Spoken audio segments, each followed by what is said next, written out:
Sarah invested $500 every single month for 12 years. Then she stopped completely.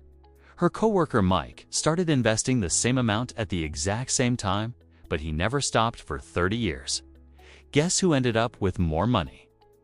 The answer will completely change how you think about retirement investing.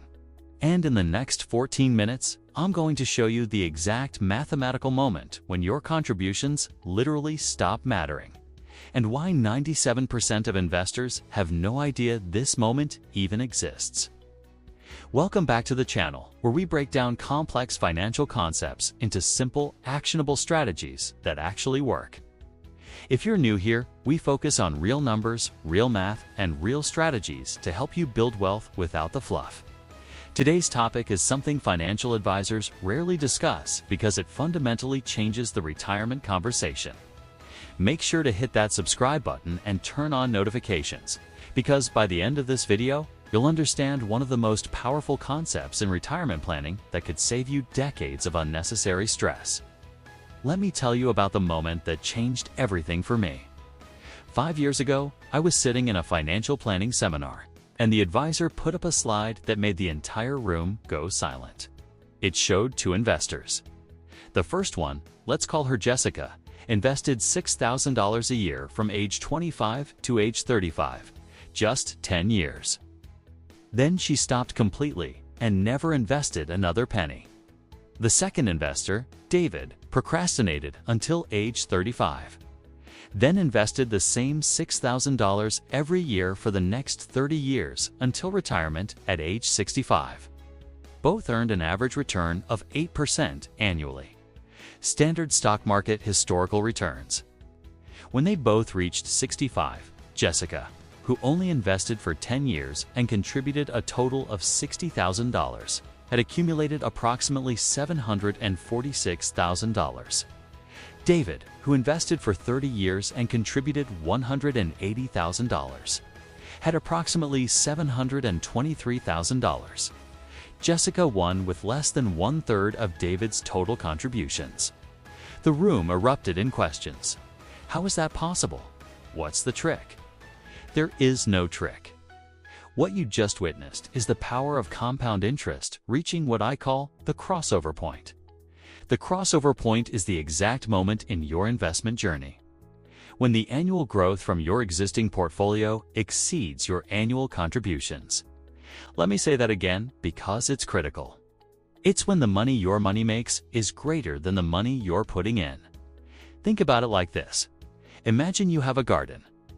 In the beginning, you're planting seeds, watering them, and working hard every day. Your effort is what makes the garden grow. But eventually, the plants start dropping their own seeds. They start reproducing on their own. At some point, the garden grows faster from its own reproduction than from the new seeds you're planting. That's your crossover point. In financial terms, let's use real numbers. Say you've built up a portfolio of $300,000 and it's earning an average of 8% per year. That's $24,000 in annual growth. If you're contributing $15,000 per year, you've crossed over. Your portfolio is now growing by $24,000 from its own returns, while you're only adding $15,000. This is the moment when you transition from being the primary engine of your wealth to being the passenger, while compound interest takes the wheel. And here's what most people don't realize. Once you hit this point, your contributions become almost irrelevant to your final retirement number. Now let's get into the actual math. But don't worry, I'm going to make this so simple that anyone can understand it. The key is understanding the rule of 72 and exponential growth.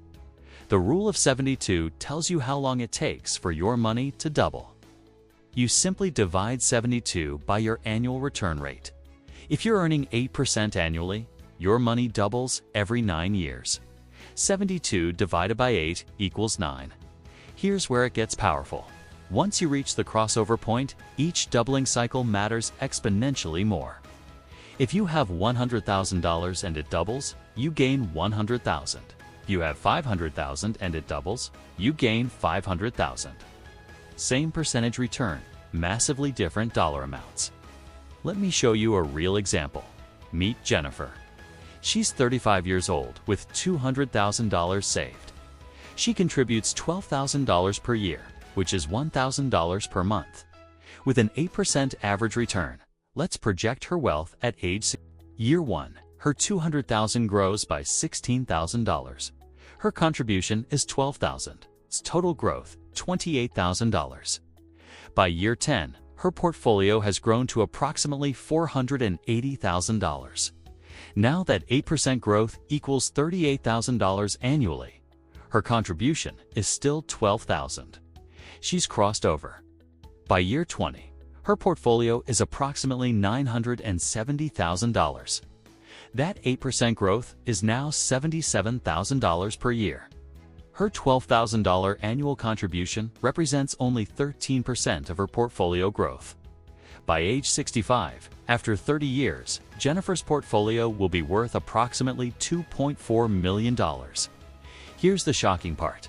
Of that $2.4 million, only $360,000 came from her contributions. The other $2 million came from compound interest. Her contributions represented only 15% of her final wealth. This is why understanding the crossover point changes everything. Jennifer could have stopped contributing at year 15 and still retired with over $1.5 million. So the million-dollar question is, when will you hit your crossover point? The answer depends on 3 variables: how much you've already saved, how much you're contributing annually, and your rate of return. Let me break down the most common scenarios. Scenario 1. The aggressive early saver. You're contributing $20,000 per year with an 8% return. You'll hit crossover when your portfolio reaches $250,000. For someone starting from zero, this takes approximately 8 to 9 years. After this point, your portfolio does the heavy lifting. Scenario 2. The moderate saver. You're contributing $12,000 per year with an 8% return. Your crossover point is at $150,000 in portfolio value. This typically takes about 9 to 10 years from zero. Scenario 3. The late starter. You're 40 years old, contributing $15,000 per year with an 8% return. Your crossover happens at approximately $187,000. You can reach this in about 8 years, and then you have 17 years until traditional retirement age for your money to compound. Here's the beautiful part. Once you understand this, you can make strategic decisions. Maybe you push hard for 10 years to hit crossover, then you reduce contributions to focus on other goals like paying off your mortgage, starting a business, or spending more time with family. Your retirement is already on autopilot. Or maybe you realize you're already past crossover and you didn't even know it. If you have $400,000 saved and you're contributing $10,000 per year with a 7% return, your portfolio is growing by $28,000 annually. You've been past crossover and stressing about contributions that matter far less than you think. Understanding the crossover point isn't just about mathematics. It creates a fundamental psychological shift that can change your entire relationship with money and retirement. Most people spend their entire working lives feeling behind. They read articles saying they need $2 million for retirement. They're contributing what they can, and they constantly feel like it's not enough.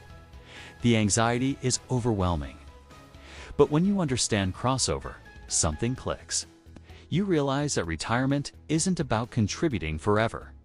It's about contributing strategically until you hit critical mass, then letting physics take over. It's like launching a rocket. You need massive energy to escape gravity, but once you're in orbit, you coast. I've seen this transformation firsthand. My friend Marcus hit his crossover point at age 42. He had $320,000 saved, contributing $18,000 per year. When he realized his portfolio was growing by $25,000 annually from returns alone, he made a life-changing decision. He reduced his contribution to $10,000 per year and used the extra $8,000 to take his family on annual international trips. His retirement projections barely changed. At 65, the difference was less than $100,000 in final portfolio value. But the memories and experiences he created over those 23 years, priceless. He stopped sacrificing his present for a future that was already secure. This is the power of knowing your numbers. Financial peace doesn't come from having more money. It comes from understanding exactly where you stand and what truly matters at each stage. Now, before you close this video and immediately stop contributing to your retirement accounts, we need to talk about the critical mistakes people make with this information. Mistake number 1, stopping too early. Just because you've hit crossover doesn't mean you should stop contributing entirely. Market returns aren't guaranteed. That 8% average includes years of negative returns. If you hit crossover and immediately stop contributing, then experience a market crash, you might fall back below crossover. A better strategy is to reduce contributions, not eliminate them. Mistake number 2, ignoring inflation. Your crossover point needs to account for inflation. If your portfolio is growing by $20,000, but inflation is 3%, you need to factor that real return into your calculations. Always think in terms of inflation-adjusted returns. Mistake number 3, forgetting about sequence of returns risk. This is crucial. The order in which you receive returns matters enormously, especially near retirement. Two people with the same average return can have vastly different outcomes based on when they experience down markets. Just because you're past crossover doesn't mean you can ignore market timing completely. Mistake number 4, not adjusting for life changes. Got married? Had kids? Bought a house? Your crossover point isn't static. Major life changes affect both your contribution ability and your retirement needs. Recalculate regularly. Mistake number 5, confusing crossover with finish line. Crossing over doesn't mean you're done. It means you've hit a milestone where contributions matter less, but you still need to stay invested, maintain proper asset allocation, and manage risk appropriately. All right, let's make this practical. Here are the exact steps you need to take today to find your crossover point and use this knowledge effectively. Step 1. Calculate your current portfolio value. Add up all retirement accounts, investment accounts, and any other money earmarked for retirement. Don't include your emergency fund or house equity unless you plan to downsize. Step 2. Determine your annual contribution. Add up what you're contributing across all retirement accounts annually. Include employer matches. Step 3. Estimate your realistic return. Historically, the stock market has returned about 10% annually, but 8 to 7% is more conservative and accounts for inflation. Use 7% if you want to be cautious. Step 4. Find your crossover number. Divide your annual contribution by your expected return rate. You contribute $15,000 per year and expect 7% returns. Your crossover point is approximately $214,000. Step 5. Create your timeline. If you're not at crossover yet, calculate how long until you reach it based on current savings and contributions. Use a compound interest calculator. There are free ones online. Step 6. Make strategic decisions. Once you know your timeline, you can make informed choices. Maybe you increase contributions for 5 years to hit crossover faster. Maybe you're already past it and can redirect funds elsewhere. The point is, you're now making decisions based on data, not fear. Step 7. Review annually. Market performance, life changes, and goal adjustments mean you should recalculate your crossover status every year. Put it on your calendar. The crossover point is one of the most liberating concepts in personal finance. It's the moment you realize that time and compound interest are more powerful than your paycheck. It's when you stop being a slave to contribution limits and start understanding the real mathematics of wealth building. Remember Sarah and Mike from the beginning? Sarah understood crossover intuitively. She front-loaded her contributions, hit critical mass, and let compound interest do the work. Mike kept contributing out of habit and anxiety. never realizing he'd passed the point where contributions mattered most. Your assignment this week is simple. Calculate your crossover point. Know your number. Understand exactly where you stand. Because financial freedom isn't about having all the money in the world. It's about knowing you have enough and having the confidence to live your life accordingly. If this video changed how you think about retirement investing, smash that like button and share it with someone who needs to hear this message. Drop a comment below with your biggest takeaway or questions about finding your crossover point. Subscribe and hit the notification bell because next week we're diving into the exact asset allocation strategy that maximizes returns after you've crossed over. Until next time, remember, invest smart, live better, and never stop learning. I'll see you in the next video.